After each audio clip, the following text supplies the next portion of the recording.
दुनिया में कई मुकाबले होते हैं, कुछ खुले मैदान में सबके सामने और कुछ परछाइयों में। दक्षिण एशिया में दशकों से एक ऐसी ही प्रतिद्वंदिता है जो अक्सर चर्चा में तो रहती है, लेकिन जिसकी असलियत हमेशा पर्दे के पीछे होती है। ये मुकाबला है भारत की रिसर्च एंड एनालिसिस विंग यानी रॉ और पाकिस्तान की इंटर सर्विसेज इंटेलिजेंस यानी ISI के बीच। लेकिन असल सवाल ये है कि क्या ये सिर्फ दो एजेंसियों की लड़ाई है या फिर ये उससे कहीं ज्यादा गहरा, विचारों का, नैरेटिव का और दुनिया पर अपने प्रभाव का एक युद्ध है। इस विश्लेषण में हम इसी सवाल की तह तक जाने की कोशिश करेंगे। इस प्रतिद्वंद्विता को समझने के लिए हमें थोड़ा पीछे जाना होगा, इसकी जड़ों तक। ये मुकाबला रातों रात पैदा नहीं हुआ। इसकी नींव दशकों के संघर्ष और आपसी अविश्वास के इतिहास पर रखी गई है। सोचिए, 1947 में विभाजन और उसके फौरन बाद हुआ संघर्ष, फिर 1965 और 1971 के बड़े युद्ध, 1999 का कारगिल संघर्ष और कश्मीर में जो तनाव लगातार बना रहता है। इन सब घटनाओं ने एक ऐसा माहौल बना दिया जहां दोनों देशों की खुफिया एजेंसियों के बीच एक मुकाबला होना लगभग तय था। यही वो जमीन है जिस पर यह खामोश प्रतिद्वंद्विता पनपी है।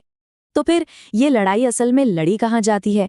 इसकी असली रणभूमि शायद वो नहीं है जो हमें दिखाई देती है, बल्कि वो है जो महसूस की जाती है। ये जंग है धारणा और वास्तविकता के बीच की। देखिए, आज के दौर में इंटेलिजेंस एजेंसियों का काम सिर्फ जानकारी जुटाने तक ही सीमित नहीं है।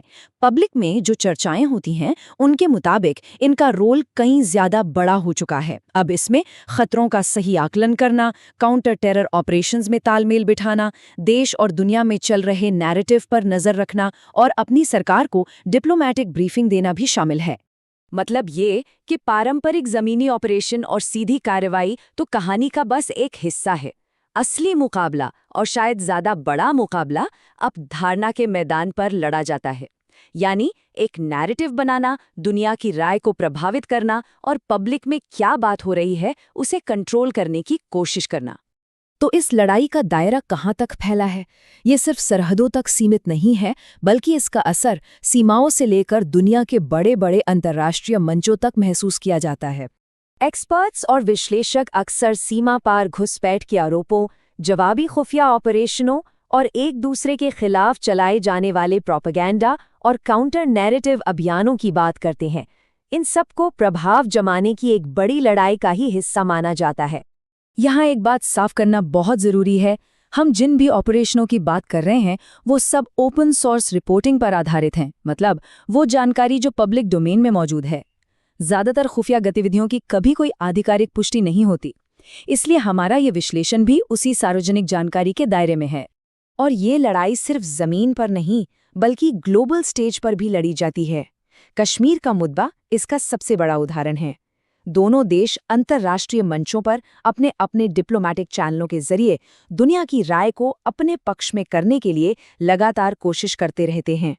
अब आते हैं इस विश्लेषण के आखिरी और सबसे अहम हिस्से पर कि इस सारी ताकत की असल में सीमाएं क्या हैं।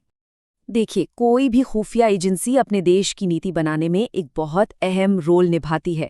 वो ज़मीनी हकीकत का आकलन करती है, सिफारिशें देती है, लेकिन किसी भी देश की रणनीति पर आखिरी फैसला हमेशा वहाँ की राजनीतिक लीडरशिप का ही होता है। यानी खुफिया जानकारी एक सलाह है, कोई आखिरी हुक्म नहीं। इसीलिए ये जो प्रतिद्वंद्विता है, ये हमेशा आमने सामने की टक्कर नहीं होती, बल्कि ज्यादातर समय ये एक खामोश, लगातार चलने वाला निगरानी का काम है। एक दूसरे की हरकतों पर नजर रखने का और अगले कदम का अंदाजा लगाने का एक अंतहीन खेल। तो दशकों से चले आ रहे इस मुकाबले को देखकर एक्सपर्ट्स आखिर क्या समझते हैं? कुछ बातें बिल्कुल साफ हैं। पहली, ये एक लंबा खेल है, कोई 100 मीटर की रेस नहीं। दूसरी, जिसके पास सही जानकारी सही वक्त पर पहुंचती है वही बढ़त बनाता है। और तीसरी, इस पूरे क्षेत्र की स्थिरता एक बहुत ही नाजुक संतुलन पर टिकी हुई है।